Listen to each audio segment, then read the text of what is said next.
about the CrossFit craze and also a condition known as muscle meltdown, which all of us could be susceptible to. It has a lot to do with hydration.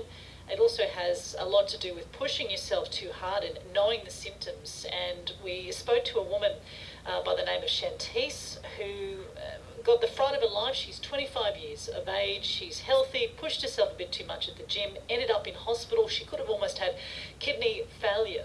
She had blood in her urine. She couldn't physically move because she developed this condition, and we've been trying to draw attention to this and also the regulation of the personal trainer industry, of which Scott Hunt is part of. He's from Fitness Enhancement. Good morning, Scott.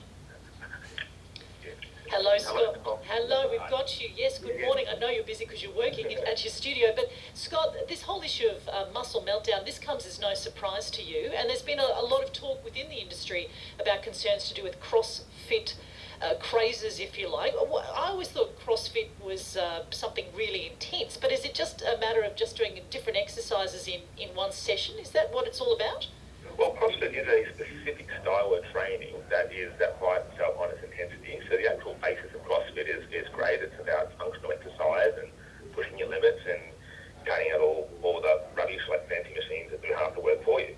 So the base of that is great. The issue is that the CrossFit or anything else is the absolute extremes that people are pushed to without the trainers actually having decent qualifications and often unregistered, uninsured, not always the case of course, but the extremes of trainers not knowing what they don't actually know and thinking harder is better and it's kind of good to vomit. So it's not good to vomit. I think anyone would realise that. But as you say, some people are obsessed with exercise, and if someone's going to help push them a little harder so that they can reach their goals, I can see how that happens. But it wasn't that Shanteece Smith had pushed herself to that point. When you heard her story, what was going through your mind? Sure, I wasn't surprised to hear it at all because we hear stories like that the whole time. Her condition, I've never actually heard of anyone sort of on the Gold Coast or anything getting, so I think it is reasonably uncommon.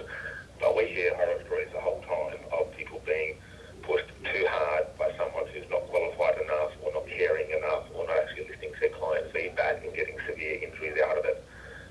There is always a danger associated with exercise, but that danger is massively compounded when you get someone that's poorly qualified or has lack of care factor taking someone through it. So as someone going to a personal trainer, how do you know that you're in safe hands? How do you know that they're not...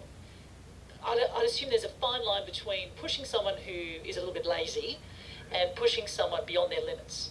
That's exactly it. A good trainer will push someone to the person's limits, not just physically, but also mentally as well, because most people's minds will give out long before their bodies, of course. It's why you get a personal trainer, that motivation. It's about finding that right balance. So obviously that's just hard to see on a piece of paper, but the first things anyone should do is, as you said, that any trainer or fitness facility going to the trainer is qualified, registered, and insured. My estimates would be on the Gold Coast, probably about half the trainers don't meet one of those three criteria, which obviously, as we say, you wouldn't take your car to a backyard unlicensed mechanic for cash. You probably don't take your body to the same equipment to a personal trainer. Yeah. A lot of people just don't think to check that. Scott, some very good tips there. Thank you very much. Unfortunately, the line is not 100%, so we might have to leave it there. But the tips about being an insured and registered trainer, something to keep in mind too if you are searching for a personal trainer to meet your needs. I'm Nicole Dyer in Queensland. It's 9:10. This is your local ABC 91.7.